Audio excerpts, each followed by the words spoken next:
নমস্কার, আমি স্বর্ণকমলিকা চক্রবর্তী। আমার লেখা যে গল্পটা এখন পড়ব সেটার নাম হচ্ছে একা। ছোট্ট দুটি পাতা, একটি কুড়ি, প্রায় সব ডালেই দেখা যাচ্ছে। আগামীকাল সকালে এসে এই পাতাগুলো তুলে নেবে চা বাগানের কর্মীরা। সোয়ানের ইচ্ছে করছে পাতাগুলো তুলতে, কিন্তু এত দামি পাতা এভাবে নষ্ট করার কোনো মানে হয় না। তাই সে পাতাগুলোর উপর হাত বুলাতে লাগলো। রাস্তা থেকে একটু ভিতরে বলে কোনো ধুলো নেই, আর এমনিতে পাইপ দিয়ে গাছগুলোকে স্নান করানো হয়, তাই ধুলো পড়লেও তা পড়ে যায় নিচে। সোয়ানের ভীষণ ভালো লাগছে। কীরকম ধাপে ধাপে গাছগুলো উপরে উঠে গেছে। সে আস্তে আস্তে উপরের দিকে উঠতে লাগলো। হঠাৎ ওর মনে হলো সে তো একা এখানে আসেনি, বাকিরা কোথায়? কাউকেই যে দেখা যাচ্ছে না। মার্সেলিয়া ওকে একটুও ভালোবাসে না। এখানে বেড়াতে এসেছে সবার সাথে, কিন্তু ওর দিকে স্পেশাল কোনো দৃষ্টি নেই। সবাই নিচে থাকুক, সে তো উপরে। উপরে বলতে কতগুলো সিঁড়ি, ঠিক সিঁড়ি নয়, মাটি কেটে থাক থাক করা হয়েছে। উঠতে বেশ কষ্ট হয়েছে। দু একবার মনে হয়েছে আবার পিছন দিকে পিছল কেটে পড়ে যাবে, এবং যদি সত্যিই পড়ে যেত তাহলে ব্যথা যতটুকু না পেত, লজ্জা হতো তার শতগুণ।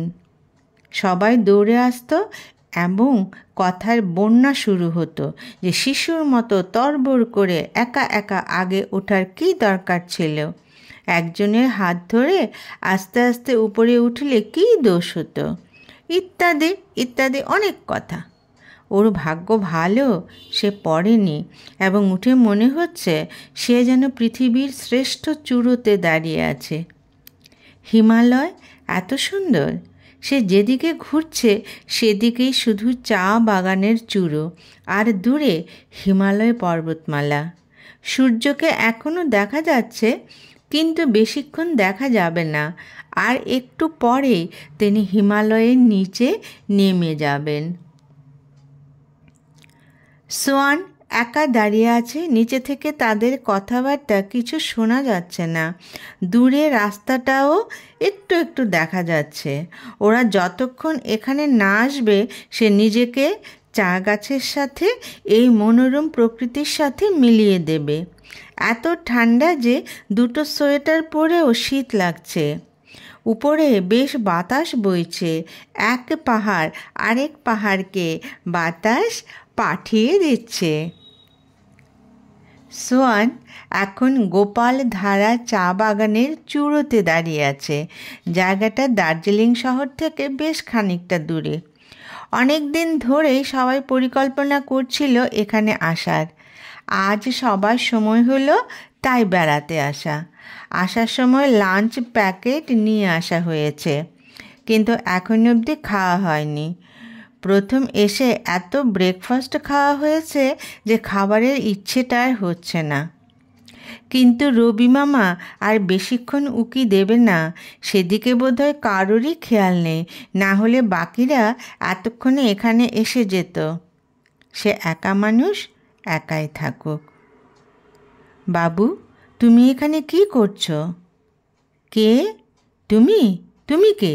কোথা দিয়ে এলে? আমি তো তোমাকে উঠতে দেখিনি।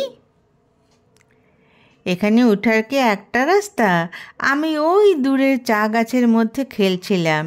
তুমি একা একা তাকিয়ে দেখছিলে। তুমি আমাকে দেখোনি, কিন্তু আমি দেখছিলাম। এখানে একা একা কেউ আসে না, কিন্তু মনে হচ্ছে তুমি এসেছো, তাই তো আমি ছুটে এলাম। বাহ, আমি খুশি হলাম। কেউ অন্তত আমাকে লক্ষ্য করে। তুমি কোথায় থাকো? আরে, দূরে কতগুলো বাড়ির চাল দেখা যাচ্ছে, দেখছো তো? তার মধ্যে একটা আমার বাড়ি। সকালবেলা আমি মায়ের সাথে চা পাতা তুলি, তারপর তার কোনো কাজ থাকে না, তাই দুপুরবেলা পাতাগুলো দেখতে আসি। তুমি যেমন ওদের সাথে মিশে গিয়েছিলে, আমরাও পাতাগুলির সাথে কথা বলি, তাদের কথা শুনি, তোমরা সেটা বুঝতে পারবে না। কি করে বুঝবো বলো তো?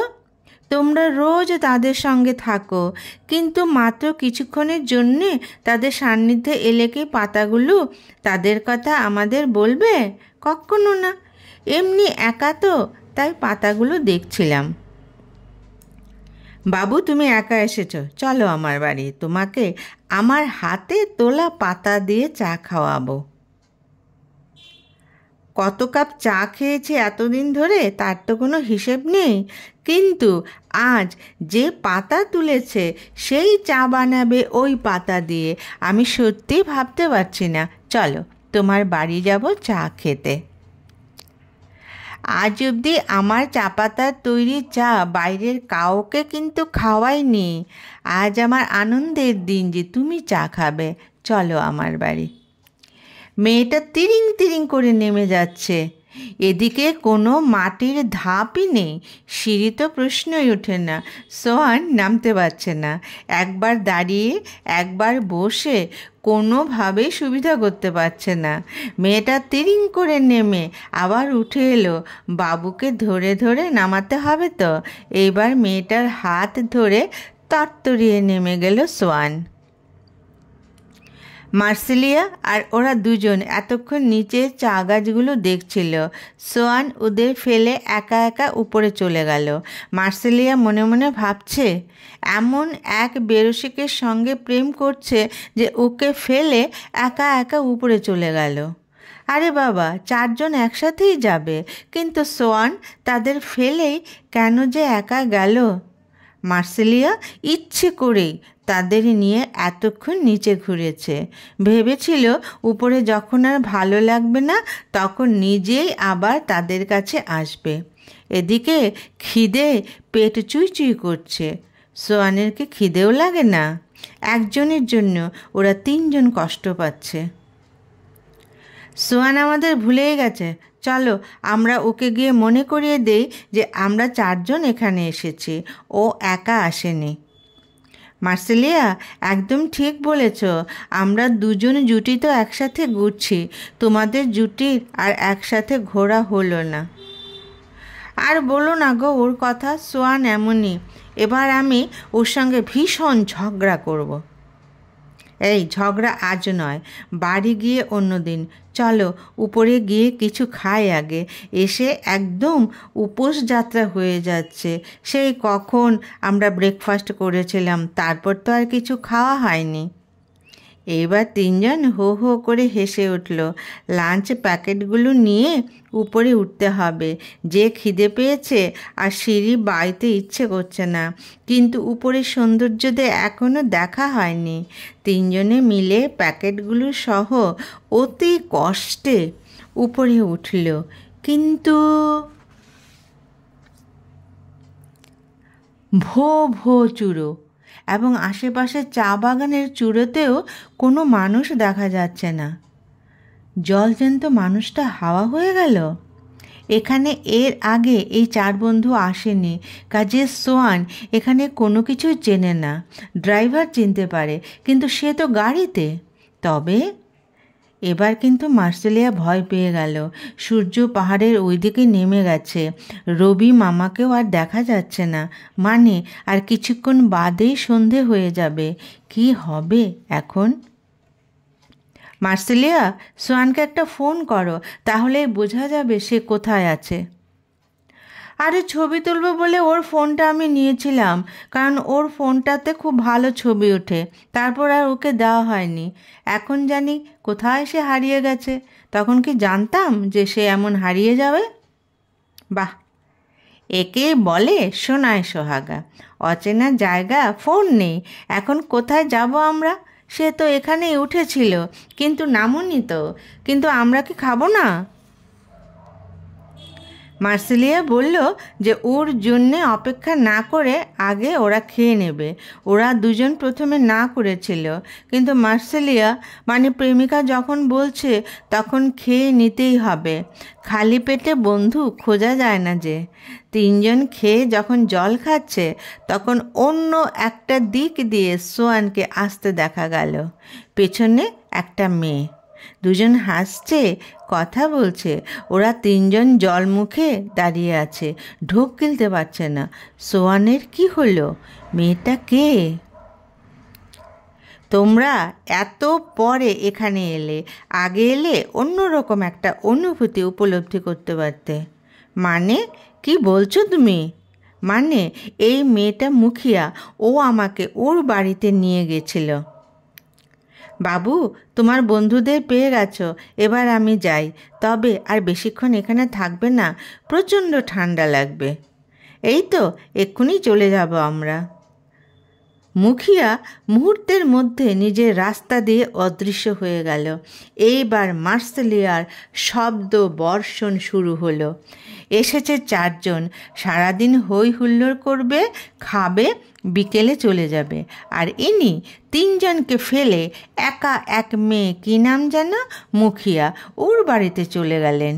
বাকি দুই প্রেমিক প্রেমিকা মানে ওরা দুজন চুপচাপ দাঁড়িয়ে তাদের ব্যাপার স্যাপার দেখতে লাগলো। কিছু বলার নেই তাদের, মার্সেলিয়াই বলুক। তবে সোয়ানের এইভাবে যাওয়াটা একদম উচিত হয়নি।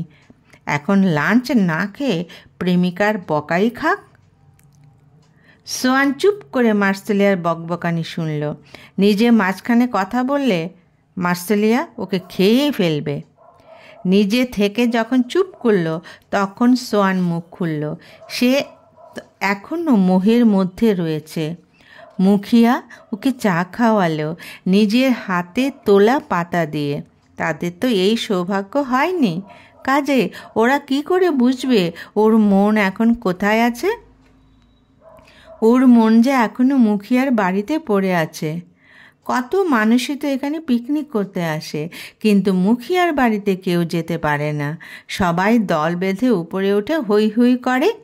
মুখিয়া তো দূর থেকে এসব দেখতে দেখতে অভ্যস্ত।